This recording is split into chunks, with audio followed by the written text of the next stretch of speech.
Hey everybody, this is Jeff with Livid Instruments, and today we're walking through the Ableton set for the Guitar Wing Performance. Now, the way I've got the Guitar Wing set up is controlling the effects for each part in the song, and I'll just kind of show you how they work and how I set them up in Ableton. What I have here is Guitar Rig, powering a lot of the guitar effects, and then Ableton effects to kind of supplement some of the more crazy stuff. And I'll show you how I have all that mapped. So just going Command M, I can click on any parameter and touch the wing and send whatever MIDI note I want to actually control that parameter.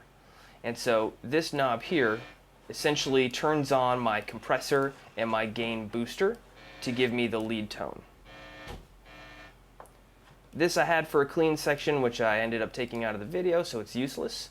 This is our auto filter here, and if you can see when I turn this knob, it just turns on the auto filter. And Ableton has this feature where you can hit configure, and I click on any parameter that I want to here in Guitar Rig, and it shows up down here. Then I MIDI map that to this rack, just so it's on the top, so when you're ready to actually perform, you can close all this stuff down and just have all your racks ready to go. Now the phaser here is pretty simple. Got it labeled phaser. Just have a phaser knob, and I've got it mapped to, let's see here, frequency and feedback, and then when I'm at 0 it actually turns off the phaser. And I use the phaser for all of like the pull-off parts.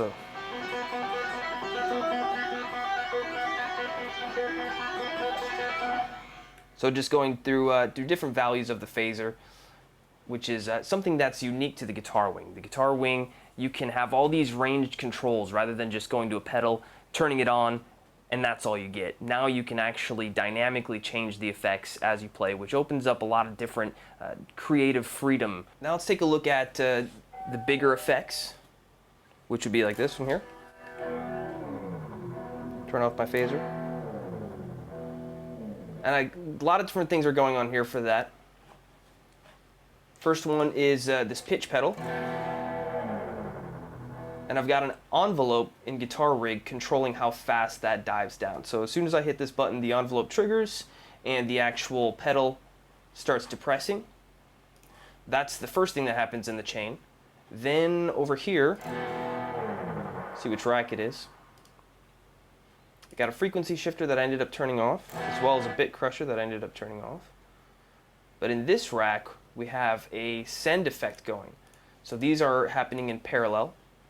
And this utility is muted, but when I press this, the utility is unmuted, and it feeds this whole effect chain. So this is essentially like a return track on my channel here. And I'm going to delay it, I'm going to give it some reverb, and I'm using the auto pan. As you can see, as I press that, the auto pan gets more choppy.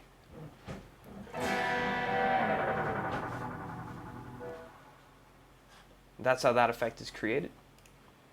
We have a similar one that's going up, with just some different parameters. So again, I have this send technique, and I must have a frequency shifter there as well. And so again, you can see all these parameters are changing dynamically based on how hard I press them. And that's the cool thing about having the velocity sensitive pads, is you can map it to a whole range and give yourself some variance as you're playing throughout. The actual performance set is pretty standard left to right arrangement view. And I just recorded and have my different takes in here. I froze my tracks to save on CPU. But because it was more of a guitar performance, I didn't want to do anything in session view where I'm triggering clips and stuff like that. The important thing is to get the wing mapped in a way that you're comfortable and effects that fit your song and just make it fun to play. I'm Jeff from Livid Instruments. Thanks for taking a look at how this set was created.